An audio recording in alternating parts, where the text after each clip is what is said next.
तो हेलो दोस्तों, स्वागत है आपका अमित भैया एकेडमी बांदा पर। आज हम डिस्कस करने वाले हैं कि जो DSSB जूनियर जुडिशियल असिस्टेंट के जो भी एग्ज़ाम चल रहे हैं, जो कि 3 मार्च से लेकर के 31 मार्च तक चलना है, उनमें 9 मार्च तक कैसे कैसे एग्ज़ाम हुए हैं, कैसा एग्ज़ाम का लेवल रहा है, क्वेश्चन कैसे पूछे गए हैं और डिफरेंट डिफरेंट सब्जेक्ट का क्या वेटेज रहा है, सारी चीज़ों के बारे में डिस्कस करेंगे। और आगे आने वाले शिफ्ट के जितने भी लोग हैं उनको क्या करना चाहिए ताकि उनका एग्ज़ाम बहुत अच्छा जा सके, कंप्लीट डिस्कशन करेंगे। आप वीडियो पर बने रहिए और कंप्लीट वीडियो देखिए। तो चलिए शुरू करते हैं। देखिए, जो जनरल अवेयरनेस आपकी रही है वो इजी टू मॉडरेट रही है अभी तक। हालांकि स्टार्टिंग का 3 और 4 तारीख वाली जो शिफ्ट थी ना, वो बहुत टफ थी। टेंशन ना लीजिए, उसको नॉर्मलाइजेशन में थोड़ा बहुत आपको फ़ायदा यहाँ पर मिलेगा। लेकिन मैं आपको बता दूँ, 3 और 4 वाला बहुत ज़्यादा टफ था। मैंने उसका पेपर देखा हुआ है और जैसे जैसे मेरे लड़कों से बात हुई है वो भी यही बता रहे हैं कि 3 और 4 की शिफ्ट का बहुत टफ था। लेकिन इसके बाद में जो भी यहाँ पर जनरल अवेयरनेस आई है वो इजी टू मॉडरेट आई है, ज़्यादा टफ नहीं आए थे, डूएबल क्वेश्चन थे, उसमें करने लायक तो थे ही। अब देख लेते हैं कि सब्जेक्ट वाइज क्या वेटेज था। देखो, पॉलिटी से भर भर क्वेश्चन आ रहा है, पॉलिटी बहुत ज़्यादा क्वेश्चन दे रही है। डांस और फेस्टिवल से इजी आ रहा है, ज़्यादा टफ नहीं आ रहा है। कथक वथक पूछ रहा है और आपका ज़्यादा से ज़्यादा पूछ रहा है भरतनाट्यम कहाँ का है, ऐसा ऐसा पूछ रहा है, कौन सा फेस्टिवल कहाँ का है ये पूछ रहा है। करंट अफेयर देखो, ना पढ़ो तो भी चल जाएगा, क्योंकि किसी शिफ्ट में आता है, किसी शिफ्ट में नहीं भी आता है। और आता है तो 2 या 3 क्वेश्चन ही आते हैं, ज़्यादा क्वेश्चन नहीं आते हैं। साइंस, अब देखो साइंस को ध्यान देना बहुत ज़रूरी है, क्योंकि साइंस में क्या है ना कि फिजिक्स, केमिस्ट्री और बायोलॉजी होता है। लोग क्या करते हैं कि साइंस को पढ़ने बैठते हैं तो सबसे पहले फिजिक्स पढ़ेंगे, फिर केमिस्ट्री पढ़ेंगे, फिर बायोलॉजी पढ़ेंगे। ऐसा नहीं है। जब कंपटीशन में आप आ जाते हो ना, तो आपको सबसे पहले बायोलॉजी उठानी है। इस एग्ज़ाम में सबसे ज़्यादा क्वेश्चन बायोलॉजी से ही पूछे जा रहे हैं। आप फिजिक्स को इग्नोर भी कर सकते हो, अगर नहीं भी पढ़ोगे तो भी काम चल जाएगा। हर शिफ्ट में बायोलॉजी के कम से कम 2 से 3 क्वेश्चन आपको देखने को मिलेंगे। तो इसका मतलब है आपको बायोलॉजी पर बहुत ज़्यादा फोकस करना है। ठीक है, तो ऐसा यहाँ पर पूरा का पूरा लेवल था जनरल अवेयरनेस का। पॉलिटी से बहुत क्वेश्चन पूछे जा रहे हैं, पॉलिटी पर ध्यान देना है, फेस्टिवल पर ध्यान देना है। करंट अफेयर को छोड़ भी सकते हो, इग्नोर भी मार सकते हो, कोई दिक्कत नहीं है। अगर आपने पढ़ रखा है तो उसका रिवीजन करिए, नहीं पढ़ रखा है तो आप उसमें फोकस मत करिए, आप साइंस पर फोकस करिए, और साइंस में भी सबसे ज़्यादा फोकस करिए आप बायोलॉजी पर।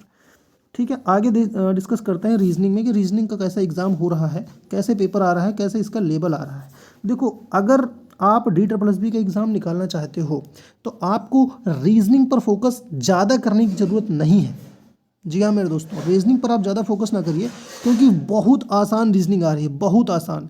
अगर आप सारा टाइम रीजनिंग पर दे दोगे तो रीजनिंग तो कर ले जाओगे, लेकिन बाकी सब्जेक्ट्स नहीं कर पाओगे। ये इतना आसान है कि अगर आप नहीं भी करोगे, थोड़ा बहुत भी आपने पढ़ा होगा, तो आप आसानी से रीजनिंग कर ले जाओगे। नंबर सीरीज के बिल्कुल टुचकू मुचकू क्वेश्चन पूछे जा रहे हैं, मल्टीप्लिकेशन का पूरा मेथड फॉलो होता है, डिफरेंस का पूरा मेथड नंबर सीरीज में फॉलो हो रहा है। वेन डायग्राम बिल्कुल A some A B some A are not B, ऐसा क्वेश्चन यहाँ पर आ रहा है। सिटिंग अरेंजमेंट बहुत आसान पूछ रहा है, बैंकिंग लेवल का सिटिंग अरेंजमेंट नहीं है कि आपको पता ही नहीं चलेगा कि ए कहाँ पे बैठ रहा है, बी कहाँ पे बैठ रहा है, सी कहाँ पे बैठ रहा है। बिल्कुल आसान सिटिंग अरेंजमेंट पूछ रहा है कि आप तुरंत यहाँ पर बनाओगे। मान लीजिए कि सर्किल वाला सिटिंग अरेंजमेंट है, सर्किल वाला सिटिंग अरेंजमेंट है, ऐसा सर्किल बनाया, तुरंत यहाँ पर बिठा लो, काम हो जाएगा। ज़्यादा से ज़्यादा 6 लोगों का सिटिंग अरेंजमेंट आ रहा है, ज़्यादा नहीं आ रहा है। ब्लड रिलेशन बहुत आसान ब्लड रिलेशन आ रहा है, ज़्यादा टफ नहीं आ रहा है। कैलेंडर को तो पढ़ना ही नहीं है भाई, कैलेंडर से तो क्वेश्चन ही नहीं आ रहा। आप ये समझो कि स्टार्टिंग की 2 शिफ्ट में आया था, इसके बाद जितनी भी शिफ्ट हुई है उसमें कैलेंडर से क्वेश्चन नहीं आया। तो अगर आपके पास टाइम है तो आप पढ़ लो, नहीं टाइम है तो कैलेंडर को इग्नोर कर सकते हो। लेकिन blood relation, number series, Venn diagram, sitting arrangement पर ध्यान देना है, लेकिन कम ध्यान देना, ज़्यादा ध्यान देने की जरूरत नहीं है। पूरा टाइम इसमें इन्वेस्टमेंट नहीं करना है। बात करते हैं अब भाई साहब इंग्लिश की तरफ कि इंग्लिश कैसी आ रही है। देखो, सबसे ज़्यादा दिक्कत लड़कों को इंग्लिश में यहाँ पर हो रही है, सबसे ज़्यादा दिक्कत इंग्लिश में हो रही है, क्योंकि वो समझ नहीं पा रहे हैं कि कैसे पढ़ा जाए, क्या पढ़ा जाए। तो आज उसी के बारे में ध्यान देने वाला बताने वाला हूँ, ताकि जो भी लड़के अभी बची हुई शिफ्ट में एग्ज़ाम देंगे उनके लिए बहुत ज़्यादा हेल्पफुल हो सके ये वीडियो। देखिए, वोकैब बहुत पूछी जा रही है, बहुत वोकैब पूछी जा रही है। अगर आपका वोकैब वाला सेशन पूरा स्ट्रांग है ना, तो आप आसानी से कर ले जाओगे, एग्जाम निकाल ले जाओगे, बहुत आसानी से कर ले जाओगे। लेकिन आपको वोकैब पर ध्यान देना होगा। देखो, सेंटेंस का इंप्रूवमेंट करने के लिए पूछ रहे हैं कि सेंटेंस को इंप्रूव कैसे किया जा सकता है, कहाँ पे ब्लैंक यहाँ पर भरे जा सकते हैं, वो बहुत क्वेश्चन इससे आ रहा है। अनसीन पैसेज 2 आ रहे हैं, आप सोचो 2 अनसीन पैसेज आ रहा है, यानी कम से कम 8 से 10 नंबर को तो आपका अनसीन पैसेज ही है। यानी कि अगर आप इंग्लिश में नंबर लेना चाहते हो तो आपको अनसीन पैसेज पर बहुत ज़्यादा फोकस करना पड़ेगा। इडियम भाई साहब बहुत आ रहा है, इडियम, लेकिन आ रहा है इडियम, आसान आसान इडियम आ रहा है, ज़्यादा टफ नहीं आ रहा है। स्पेलिंग मिस्टेक से क्वेश्चन आ रहा है, तो इस स्पेलिंग मिस्टेक के लिए आप यहाँ पर क्या कर सकते हो, आप यहाँ यूट्यूब पर सर्च करोगे spelling mistakes by Rani ma'am, आप रानी मैम, ठीक है। आप यहाँ पर जब इसको सर्च करोगे तो आपको ऑटोमेटिक एक वीडियो दिखेगा, उस वीडियो को आप सर्च करो, पूरा यहाँ पर पूरा का पूरा वीडियो आप देखो, आपको स्पेलिंग मिस्टेक की उसके बाद कोई भी दिक्कत नहीं आने वाली है। और इडियम की अगर मैं बात करता हूँ ना, तो इडियम बहुत ईजी आ रहा है, आप सेंस लगाकर भी इडियम का आंसर ले सकते हो। अब मैं आपको यहाँ पर बता रहा हूँ कि जो भी आने वाले शिफ्ट के लड़के हैं उनको क्या करना चाहिए। आने वाले शिफ्ट में जो भी लड़के हैं उनको क्या करना चाहिए ताकि वो आगे आने वाली शिफ्ट में बहुत ज़्यादा अच्छे तरीके से देख सकें, ठीक है। तो आगे आने वाली शिफ्ट के लड़कों के बारे में थोड़ा सा डिस्कस करते हैं। देखो, जो भी लड़कों का पेपर आगे आने वाली शिफ्ट में है उनको क्या करना है, उनको बहुत आसानी से, पहले मैं बता रहा हूँ कि अगर मैं जीके की बात करूँ ना, तो जीके पर आपने अगर बहुत अच्छे तरीके से करंट अफेयर पढ़ रखी है तो आप इस पे जाओ। अगर नहीं पढ़ रखी है, आपका 10 या 12 तारीख को एग्ज़ाम है, तो आप करंट अफेयर को मारो स्किप, गोली मारो इसको। आपको फोकस क्या करना है, पॉलिटी पर फोकस करना है, साइंस पर फोकस करना है, डांस पर फोकस करना है और स्टैटिक जीके पर फोकस करना है। ये जीके के लिए है, ठीक है। आगे बात करते हैं। अगर जिन लड़कों का इंग्लिश में दिक्कत आ रही है ना, इंग्लिश में जिन लड़कों को दिक्कत आ रही है वो क्या करेंगे, उनके लिए बहुत आसान यहाँ पर टिप्स देने वाला हूँ, ध्यान से मेरी बात को सुनिएगा। जो लड़कों को इंग्लिश में प्रॉब्लम आ रही है, इंग्लिश में उनके नंबर नहीं आ पा रहे हैं, उनको यहाँ पर क्या करना है, उनके लिए सबसे इंपॉर्टेंट है वोकैब पर ध्यान देना।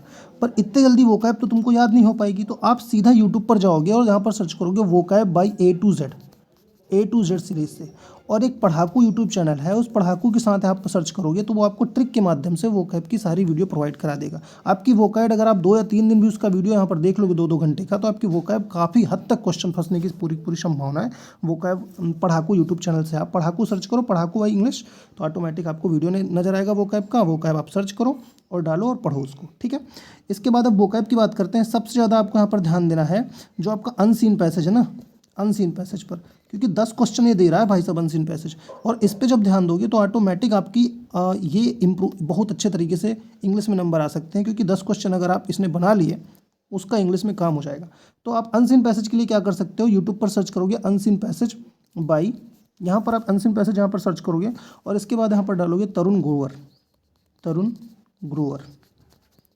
सर्च करो और अनसीन पैसेज के जितना भी वीडियो हो सारे के सारे देख डालो, बिल्कुल फटाफट देखो ताकि काम हो जाए उसमें, ठीक है। आगे मैं देखो तुम्हें बताता हूँ। अब देखो, जो भी दिक्कत रीजनिंग में किसी को आ रही होगी कि रीजनिंग में यहाँ पर हमको क्या करना है, तो रीजनिंग में सिर्फ और सिर्फ आपको मॉक लगाना है, क्योंकि इतना आसान पूछा जा रहा है। अगर आप दिन में 1 मॉक या 2 मॉक भी लगाते हो, 1 या 2 मॉक भी लगाते हो तो आपका काम हो जाएगा। तो मॉक के लिए आप यहाँ पर क्या करोगे, सीधा आप यहाँ पर डालोगे आप MTS मॉक रीजनिंग, ठीक है। और किसके द्वारा पढ़ोगे, देखो भाई रैंकर्स गुरुकुल। यहाँ पर जो वीडियो निकल के आएगा उस वीडियो को आप देखो, गजब मज़ा आ जाएगी। लेकिन MTS वाला देखना, क्योंकि लेवल MTS वाला ही, CGL CHSL मत देखना, वो टफ हो जाता है। MTS वाला लेवल ही पूछा जा रहा है। तो MTS mock test reasoning by rankers Gurukul, video निकल कर क्या आएगा, आपको मॉक देना है, आपको पूरे तरह सॉल्व करना है, ठीक है। तो इससे के बाद भी अगर आपको कोई भी क्वेरीज हो, अगर आप चाहते हो कि जो क्वेश्चन पूछे गए हैं उन क्वेश्चंस का एनालिसिस करवाऊँ, मैं एक एक क्वेश्चंस को दिखाऊँ कैसे क्वेश्चन पूछे गए हैं, तो वो भी मैं करा दूंगा, कोई दिक्कत नहीं है। और इसके बाद भी अगर आपको कोई डाउट रह जाता है तो आप कमेंट कीजिए। Thank you so much.